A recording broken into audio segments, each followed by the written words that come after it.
Hello' everyone, আপোনালোকৰ ভালনে? বহুত দিনৰ মই নতুন ভিডিঅ' এটা লৈ আহিছোঁ নতুন ভিডিঅ' এটা। এফালে আহিছোঁ চাউথ ইণ্ডিয়ালৈ। চাউথ ইণ্ডিয়াৰ তামিলনাডুত আছোঁ। তামিলনাডু পাৰ হৈ অন্ধ্ৰপ্ৰদেশত পৰিছে তিৰুপতি মন্দিৰ।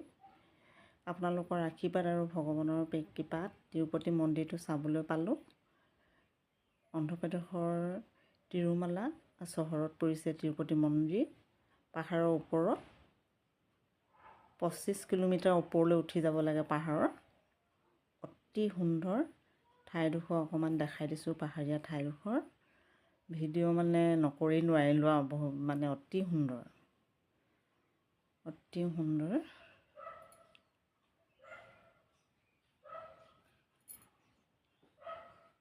ইয়াত চেকিং চলে, এইডোখৰত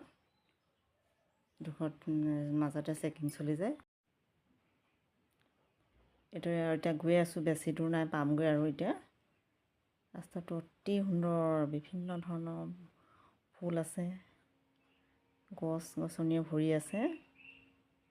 খুব এটা নিৰিবিলি পৰিৱেশ, কোনো মানে হাই হুলস্থুল নাই, প্ৰদূষণ নাই, খুব পৰিষ্কাৰ পৰিচ্ছন্ন ঠাই,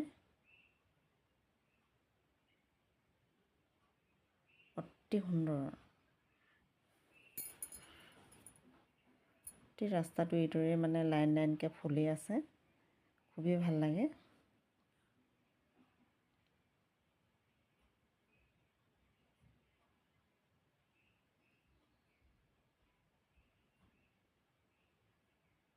এতিয়া মেইন গেটখন পাইছোঁহে আৰু।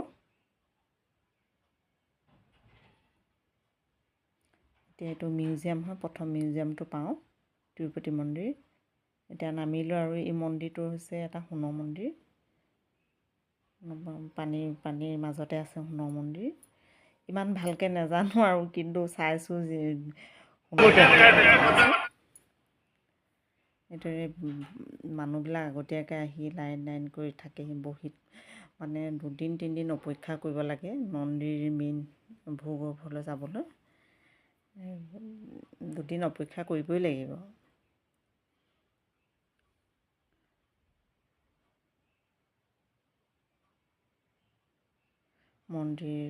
মন্দিৰৰ মানে ভিতৰৰ ছাইড বাহিৰৰ ছাইড অতি সুন্দৰ। বহুত ঠাইৰ পৰা মানুহ আহিছে, বিভিন্ন ধৰণৰ। ইয়াত আমি এতিয়া সেৱা কৰি ল'লোঁ। সেৱা কৰা স্থানটো বেলেগ। চাকি জ্বলালোঁ, ধূপ জ্বলালোঁ আৰু নাৰিকল ভাঙিলোঁ। মানুহজন, ল'ৰাটো, মই গোটেই 3জনে সেৱা কৰি ল'লোঁ।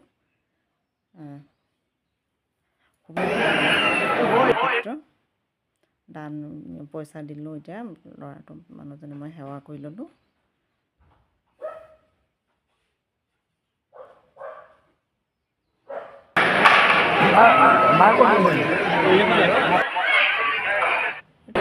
বজাৰখনো বৰ ডাঙৰ। তিৰুপতি মন্দিৰৰ সকলো বস্তুৱে পোৱা যায়। এইফালে মুণ্ডন কৰে, চুলি দান কৰে, মানুহে চুলি কাটি থৈ আহে। আৰু বিভিন্ন মানে ঠাইৰ মানুহ ইয়াত আগতীয়াকৈ আহি থাকেহি।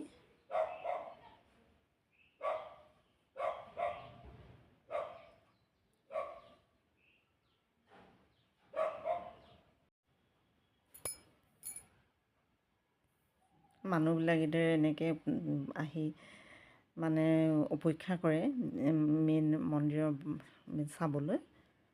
আৰু মেইন মন্দিৰ মানে ভূগৰ্ভলৈ যাবলৈ, মন্দিৰৰ একদম ভিতৰলৈ যাবলৈ হ'লে বহুত অপেক্ষা কৰিব লাগে। 2 দিনটো সময় ল'বই। 2 দিন বহুত দীঘল লাইন পাতিব লাগে। মন্দিৰৰ ভিতৰৰ ভাগ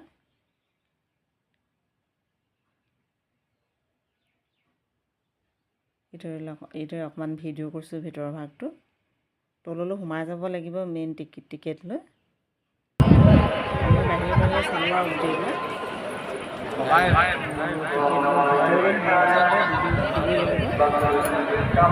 দুদিন থাকিব লাগিব।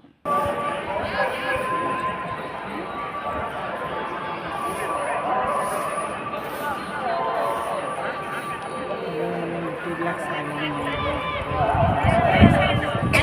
যিটো ভিতৰ কৰিব তাত সোমাবলৈ হ'লে 2 দিন থাকিব লাগিব, বহুত অপেক্ষা কৰিব লাগে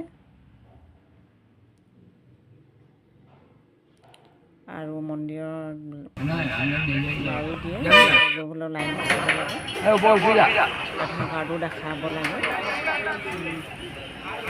এইবাৰ নামি আহোঁতে আমি হনুমান মন্দিৰ পালোঁ, হনুমান মন্দিৰত ভিতৰত আকৌ সেৱা কৰিলোঁ, খুব ভাল লাগিলে। এতিয়া হনুমান মন্দিৰৰ পৰা ওলাই আহিলোঁ, আহি থাকোঁ হৰিণা দেখিলোঁ। ৰাস্তাটো ইমানেই ভাল লাগিলে, ভিডিঅ' কৰি কৰি আহি আছোঁ আৰু।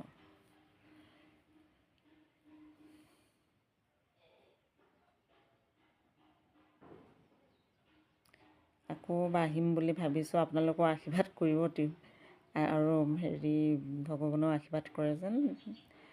আপোনালোকৰ আহক, তিৰুপতি মন্দিৰ অতি সুন্দৰ, অতি ভাল লাগে, খুবেই শান্তিপ্ৰিয় ঠাই।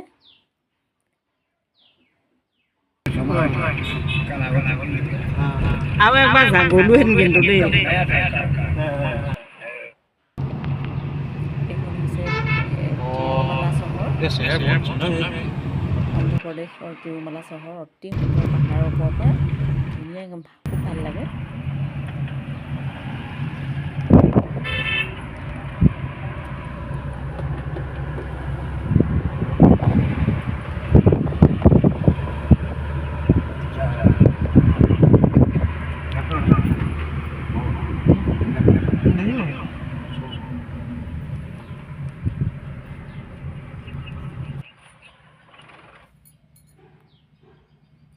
এতিয়া আমি একো নোখোৱাকৈ আহিছিলোঁ যিহেতু, সেইকাৰণে হোটেল এখনত সোমালোঁ, নিৰামিষ ভোজি ভেজ খালোঁ।